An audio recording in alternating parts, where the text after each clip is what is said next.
We're not paying for that wall, not now, not ever. But let me say, yes, we are being harmed. We don't like that. By why a U.S. CEO sitting on the presidential chair wants to hurt and press Mexico. What's the whole idea? We want our friend United States, we want our partner ready to sit and work. But the way this guy moves, it just harms everywhere. I don't know what to say, but the only thing is for sure is that Mexico will stand up to the challenge, and we will come along. We don't worry about trading. We have China to trade with, the second largest world economy. South America is doing a lot of trading with China. China will come and invest, and I'm sure Senor Trump would not like to see Chinese telecom towers in the border. But that's what he is forcing us to do. The world is much, much larger than United States. United States is only 20% of the world's economy. There is another 80% to negotiate with, to work with, and that's what we're doing. President Fox. And that's why we are now full employment, and that's why we're progressing Mexico, and that's why, yes? President Fox, how many car companies are building cars in Mexico, foreign car companies, U.S. car companies, because Mexico has free trade agreements, because Mexico has free trade agreements with other countries and allows them to build there? How many free trade agreements? 43 trade agreements. So we have many places to go. Just right here on the Bajío area where we are, Guanajuato, 11 manufacturing automobile plants are set here. No other region of the world. And nobody's doing us but a good business because we're productive, because we're competitive, because we produce high-quality cars. So does we're that not mean taking away the jobs from United States. It's robots that are taking it away from United States, not Mexico. Doesn't that mean that maybe more cars would be produced in the United States if we had more free trade agreements with other countries rather than fewer?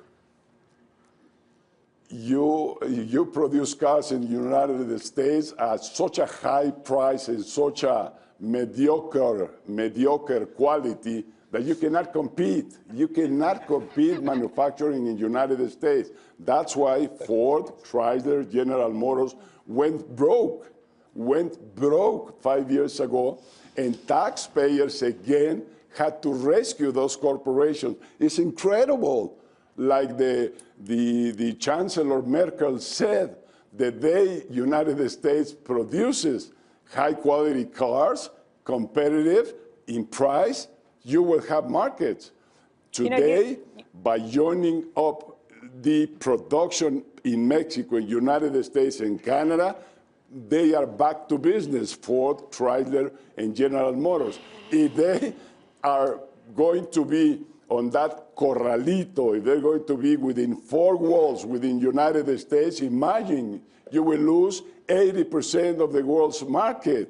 To be enclosed in four walls is stupid. President Fox, let me ask you this, though. Look at when we've spoken with President Trump, he's told us that he's not opposed to free trade. He just wants to see fair trade, and he doesn't think the trade agreements are fair at this point. One thing I can say is I don't think that it's going to be business as usual, no matter what happens with Donald Trump in the White House. And I just wonder what it is that you could live with and what it is that you can't live with. Could you live with some renegotiation of the NAFTA deal?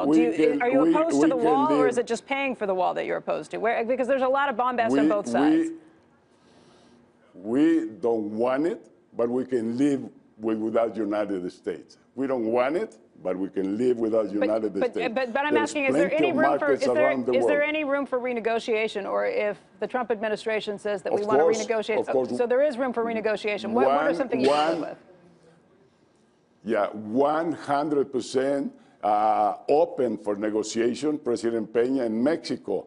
But the initiative is on that side. Is Trump the guy who doesn't want to go along with a negotiation. If he starts saying, I'm going to tax you 35% and let's sit down and negotiate, stupid, we will not do that.